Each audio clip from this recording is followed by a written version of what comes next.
Greetings, everyone. Hello, hello, hello. Thank you so much for joining me today for the third day of DrawPaintMas. So I hope you're excited. This is actually going to be a two-parter, and I'll explain that to you in a little bit. Just a moment. Yeah, well, my phone's ringing, but no worries. Let's get going. Okay.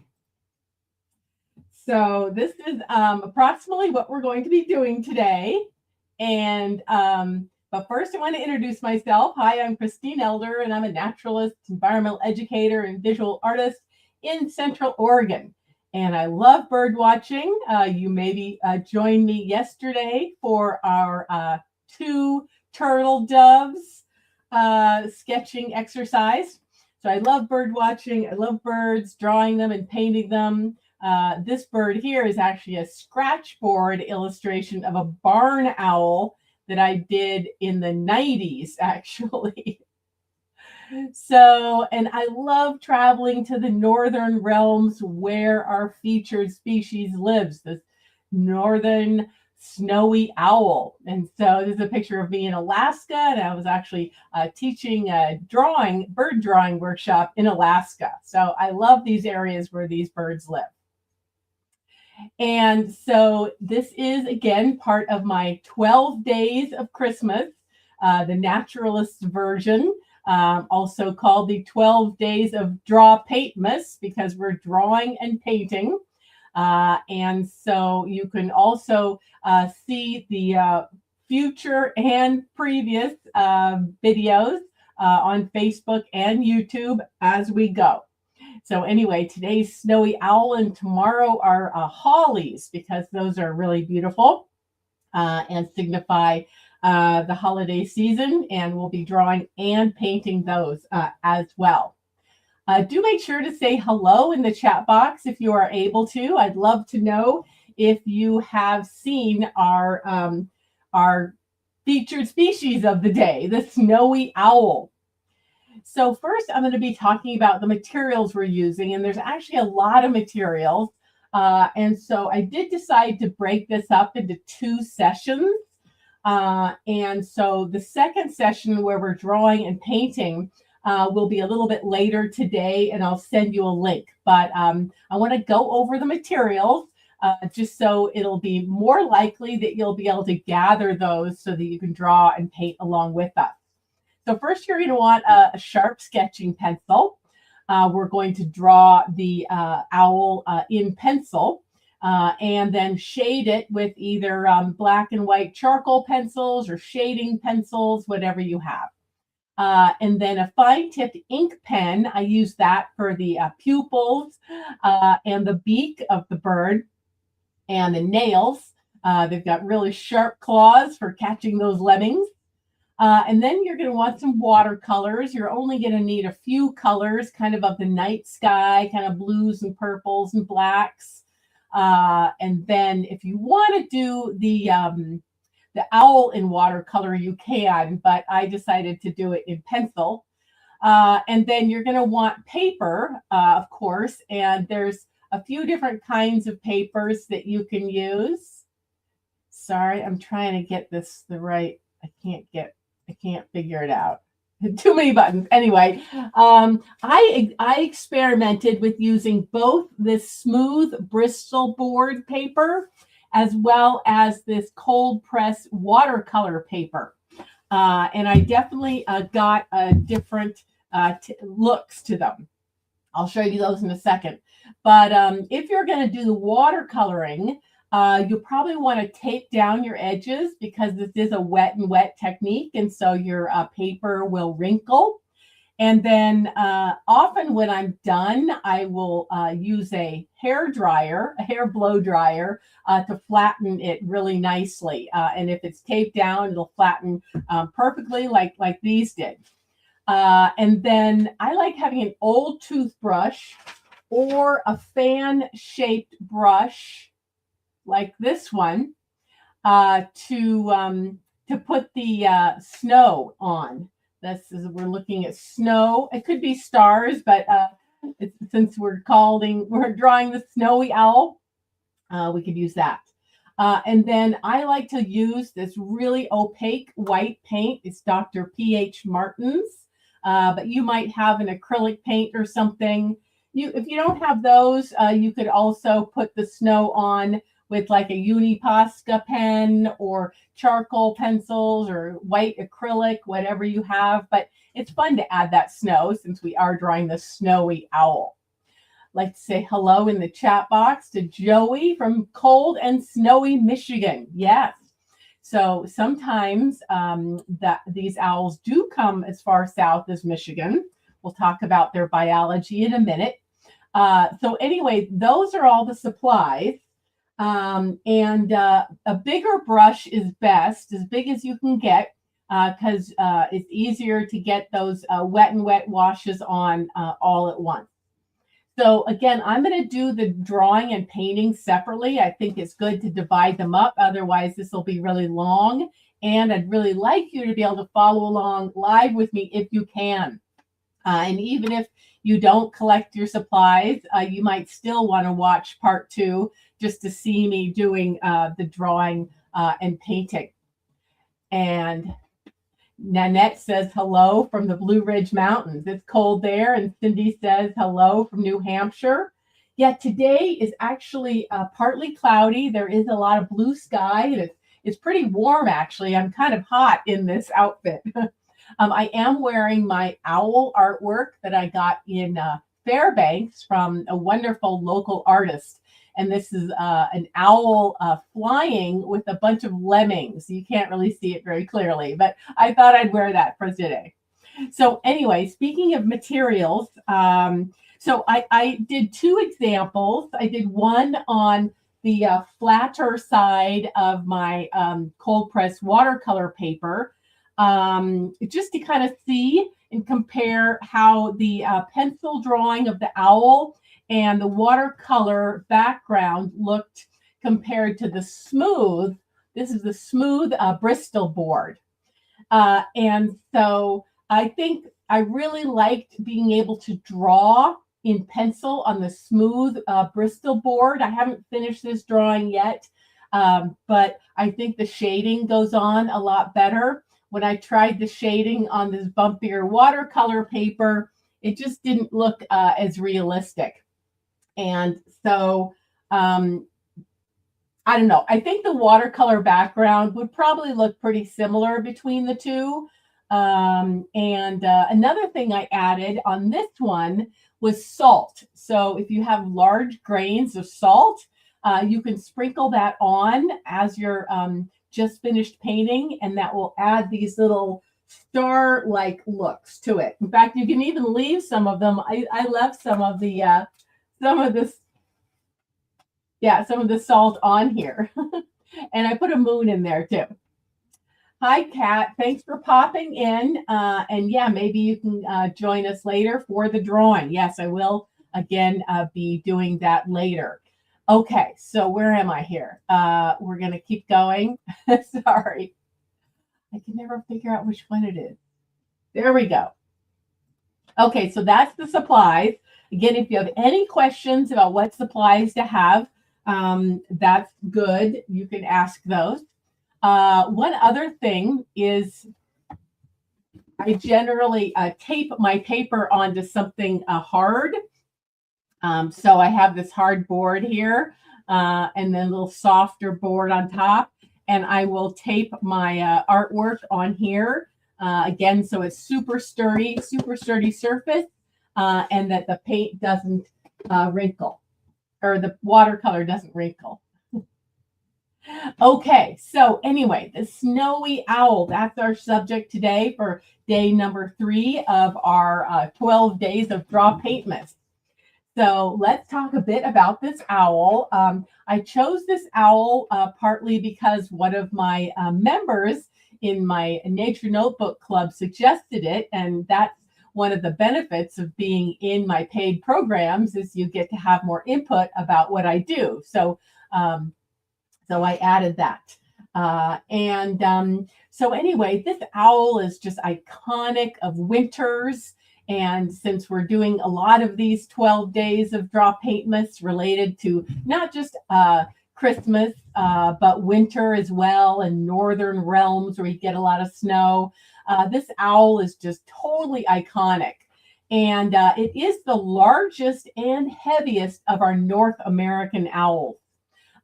There are some other owls, like the Eurasian eagle owl in Europe, that gets a lot bigger. But this is our largest owl, and it is closely related to the barn owl, which is also partly white.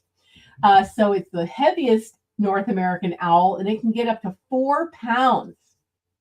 Hello, Edith from Placerville. Thank you so much for joining today. And so they have a white coloration for camouflage because they live in the open tundras. They like really open areas, not too much forest, because they fly and hunt their prey by flying and then landing on them. They just like really big, wide open spaces. So they're going to be in tundra and agricultural fields and grasslands and marshes, and even along the coast and along the coasts of lakes, like the Great Lakes. And so they breed in the far north of their habitat or their range. And their range is across Alaska and Canada and down into northern North America when they have what we call eruptions, when they come farther south. In fact, there's even been sightings as far south as Texas and Florida. And then they do go over across Canada and Greenland and Newfoundland, and then over to Northern Europe, like Norway, and all the way across Russia. Now, unfortunately, I just read that they have been extirpated from Sweden, which is really sad. So they need really good habitat. And so they've been hunted extensively too, not just in Sweden, but wherever they live. They've been highly persecuted and hunted, not only for taxidermied specimens, but for food and for their eggs. So they are partly declining from climate change as well, because when there's less snow, and then it gets cold and hot and cold and hot, and it ices over, that's bad, because they need really soft snow to jump on their prey. They can hear them from above and going into the soft snow, where the lemmings especially are making tunnels through the snow. So if there's no snow, there's no lemmings, and if it's too wet and warm, the tunnels don't hold up for the lemmings, and so they are threatened, just like the Eurasian turtle dove we were talking about yesterday. So here is another view. So they do differ with the males and the females. Females in most birds are generally a little bigger. I think that's true here too, but the main difference is their coloration.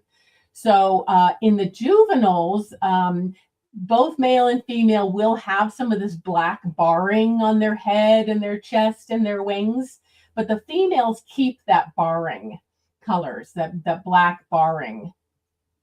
And here's one, a female, or this could be a juvenile, that has landed to try to capture some prey. And it's really happy about it. So it's smiling. So anyway, and you can see the snow, like the snow we're going to be adding in our painting. So what do they eat? Well, they eat hares, like this hare. And in fact, in one of our 12 days of DrawPaintMas, we're going to draw the I believe it's the Arctic hare, but the snowshoe and the Arctic hare are in these habitats, and they eat both of those. But mainly they're eating smaller things like lemmings and voles, sometimes weasels and squirrels, as well as waterfowl, both along the ocean coasts, so seabirds, as well as freshwater birds. So they have a pretty wide diet. And they are so large, I forgot to say before, partly to keep them warmer. So often things in colder environments are larger, just like the woolly mammoth was so large that lived in the Ice Age. So a larger, heavier body is going to be able to stay warm better. Okay. And then what else did I want to say? Oh yeah. And so in our background of our when we paint is going to be inspired by this night sky. So you can kind of see how that uh, teal and ultramarine and purple sky, and then you can see the moon, and you can also see some of the patterns in the moon. Although we won't draw any trees because, like I said before, the snowy owls live in more open habitats. But when we do the northern lights, we will be painting a line of trees along the horizon. I think that's in a couple days. Okay. Now, I do want to go over my handout again because you can look at the pictures. I'm going to show you in a moment. We'll talk about these things as it relates to this bird. But in general, I like to have people think about my 6-step roadmap to sketching success. Where you first draw lightly and loosely, you keep your pencil moving as if you're drawing in the field and your bird might fly away at any moment. Try to avoid erasing until you've got most of your try lines and your proportions down. Making sure you're glancing back and forth, spending most of your time looking at your subject and less time looking at your paper. Envision sculpting from the inside out as if you were Michelangelo sculpting marble. And then, as usual, have fun.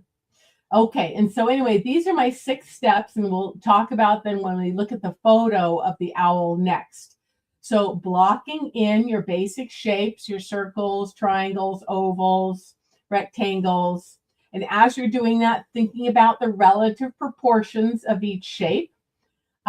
Thinking about what structures are aligned with other structures, looking at negative shapes or those shapes that aren't your bird, like the shape between the 2 legs, like we noticed yesterday if you helped, you drew the turtle doves with me, and then noticing angles, and then flow lines, which is my idea of kind of like imagining how your pencil is flowing either softly or a little bit more abruptly around your animal as if it was water flowing around a boulder. Okay. All righty. And so here is the drawing we're going to be working on. Well, I mean, this is our reference photo. It's actually a drawing or painting. I think it's partly a painting. I think there might be some pencil in there too. This isn't mine. This was just a stock image actually, but I couldn't find a good image that I was allowed to use that was in the right pose that I wanted. So anyway, you can do either one, but in my demonstration, I did this one where he's looking kind of to the right. And I think because I'm right-handed, for some reason, it's a little bit easier for me to draw animals that are looking right. So anyway, let's kind of notice some of these things about them in terms of those 6 steps to sketching success. So when we're blocking in these proportions, notice the head. Now it's not really a circle. It's actually wider a little bit than it is tall. And like we were mentioning yesterday, birds can have more or less of a neck depending on what they're doing. So they can really stretch their neck out, or if it's cold and they're just hunkered down and resting, they can bring their head down into their body and have a shorter neck. So looking at that head really closely, if you divide it in half, kind of across like this, line vertically and horizontally, you'll see that that bill is right in the middle, and it's very black and sharp and triangular. And then noticing the eyes. So the eyes could be a little bit higher or lower, depending on if the bird is sort of looking up or looking down. We pretty much have him, or her, actually, this is probably a her with all the barring. The adult males, as they get older, are completely snow white. So this is either a juvenile or a female. But anyway, noticing the eyes, look at their size whenever you're drawing them. So what I notice with these eyes is the circle of the eye is not quite a circle, and the outer edge is a little bit higher than the inner edge. And notice when you're drawing the eyes in terms of how big to make them, kind of notice how far in they are from the edge of the forehead and down from the top of the head. So what I kind of notice about this is I think there's about 5 eyes worth of width across the head. So kind of an eye, an eye, an eye, an eye, an eye. That's how I think of it, is that that's kind of how big the eyes are, that there's sort of an eye width between the 2 eyes, and then there's an eye width on either side of the head. Although this bird looks like it's slightly looking to our right or its left. So you actually see a little bit more of its side of its head on this side than you do on this side. It's super subtle. But anyway, you don't have to do it exactly. Just trying to get the general proportions right. And noticing again where those eyes are in relationship to the forehead and the edge. And then you'll also notice there's kind of some lighter eyebrows, kind of a V, actually kind of an X. There's an X that comes down, and there's the white eyebrows above the eyes, and then there's kind of a mustache below. And then noticing there's this circle around each eye. So that's kind of the facial disc. It's a little bit like the barn owl, again, because they're in the same genus. And so they've got this sort of highlight of feathers. And then you can't see it, but they do have ears. All birds have ears. They're just covered by feathers, and they're kind of outside this facial disc around this area.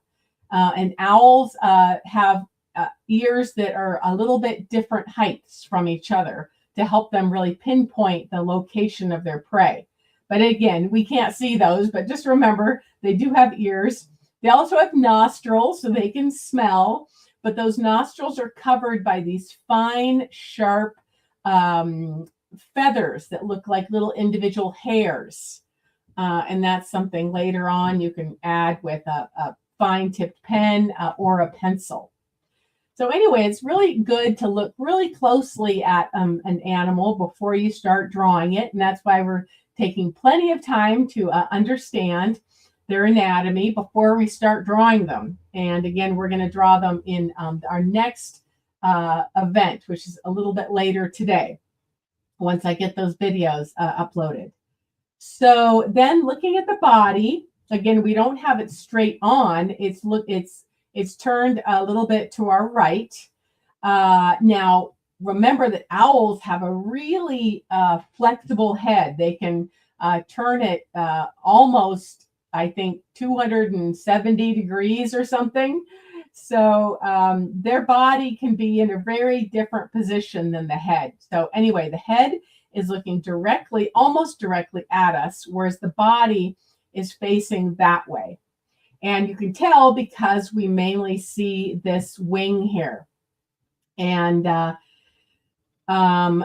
there's not a lot of details on the wing showing as much as that turtle dove yesterday. But you do, again, see some barring of the black dots of feathers. And then you see the secondaries, a line of secondaries here. And then the long parallel lines of the primary flight feathers. And they're not super long because they're not really fast flyers or long distance migrants. So they're pretty compact, and they have a pretty compact short tail as well. But remember, again, we're drawing a bird that is the largest North American owl, up to 4 pounds. And that's how they stay warm. Now, speaking of staying warm, their feet are also feathered. So some birds have bare legs, like the robin probably in your backyard. But some birds, especially various raptors and hawks and eagles, will have feathered, especially when they live in colder climates. So there's feathers all the way down their toes. And you notice you can see both legs. One is in shadow here, and it's darker, and one is in front. You can see just one claw facing to the left and two claws facing to the right. Now, they do have 4 claws altogether, but we can't see all of those. And then lastly, the other wing. We can see just a little suggestion of this other wing, and it's shadowed. You see it's shadowed, and it's going behind both of the feet and behind the tail. That is the bird's left wing. Okay, any questions so far? Now here's a nice close-up to study. And we will have these pictures in the demo for you. But look at those beautiful, beautiful eyes. Cindy says, is the owl on the left in your screen in the document? I printed it and is the one on the right. Right. Oh, I don't remember. But I think my demonstration, I actually drew one of each. I drew one of each, the looking left and looking right, just for fun. But my demonstration, I filmed actually with this one looking the other way. So that's good practice for you if you have the reference photo and it's looking the wrong way. Like we practiced yesterday with the turtle doves looking both right and left. That's really good to practice drawing something, the mirror image of it, because if you're out in the field trying to draw, oh wait, you can't see me. It always feels weird when you can't see me. When you're out in the field trying to draw something, if a bird comes in to a tree or a branch or a feeder, they might be facing left and fly away, and then another bird might come in and be facing right. And if you're good at thinking of that in your mind and reflecting it, you can just keep working on your first drawing of the bird facing left, even though your new bird is facing right. Does that make sense, Cindy? Okay, great. So anyway, let's go to this next one. Yeah, so look at those steely eyes, and they are just gorgeous. This yellowish gold color. With really big pupils there. And then you may or may not draw it with a reflection in the pupil. Just depends on if you're going to have a bright moon on the bird's eyes, like my bird, or if it's a cloudy day, it wouldn't have much of a reflection in that pupil. But just the things to notice, just the close-up here. Again, they've got these white eyebrows. That are more obvious on the female, where she's got the barring on the top of her head in sort of a triangular pattern. And then you've got the eyes, and they are black along this lower edge. If the bird was looking up a little bit more, you would see the black on the upper edge too. But in this case, those fine feathers are kind of in the way of part of the eye, so it's not is round. It's almost triangular. And then what else to notice? Notice all these very fine, beautiful feathers that are covering the bill. And they're also covering the nostrils. They do have nostrils, again, like I said, you can't see them. You can see the nostrils in things like parrots really well. But most birds have some kind of feathering, and these owls have a lot of feathering on this bill. And then you'll also, again, notice kind of a shadow along the edge of this disc. And again, they're closely related to the barn owl, so kind of have a disc-shaped face, but you're going to see some shadowing under here. And then this female, again, the females of the snowy owl have a lot of this black barring, as we call it, bars. And those are going to be totally different each individual. So you can feel free to draw as many or as few as you want. Here's one that has a little bit less. Let's see. This one has a little bit here and there. What else? This one has a lot. So again, the more you know about the biology and behavior and anatomy of a species, the more you know if you should really draw exactly what you see, or if you can have some sort of artistic license. Because again, birds can really differ in their coloration. Even your backyard American robin, the fledglings are going to be a lot more patterned to camouflage them from predators than the adults. So it doesn't matter how many black bars you add, it just depends. Here you can see some barring. And this female has a lot of barring, very interesting patterns on their wings and the tails. Isn't that beautiful?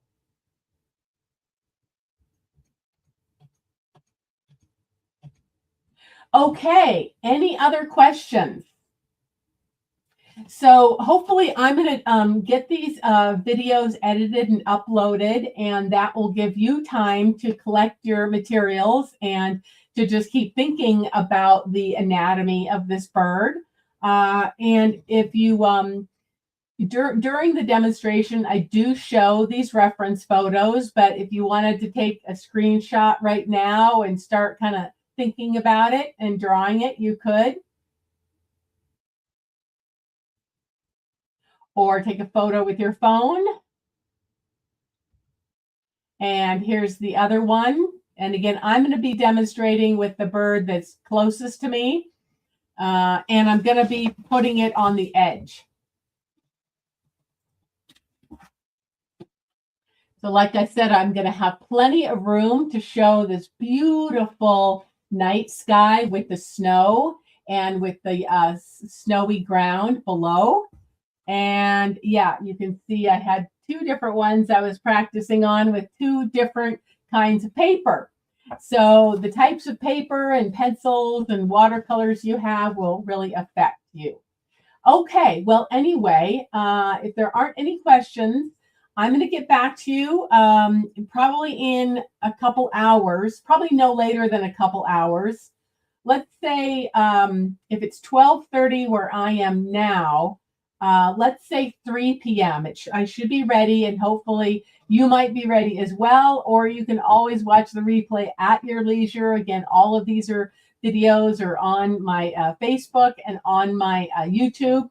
They're probably easier to find on my YouTube channel because they're all in one place under the live streams tab. And you can go back and watch the other first 2 days if you want as well. So anyway, I hope some of you will join me, let's say at 3 o'clock back here. Yeah, I'll put another link to join.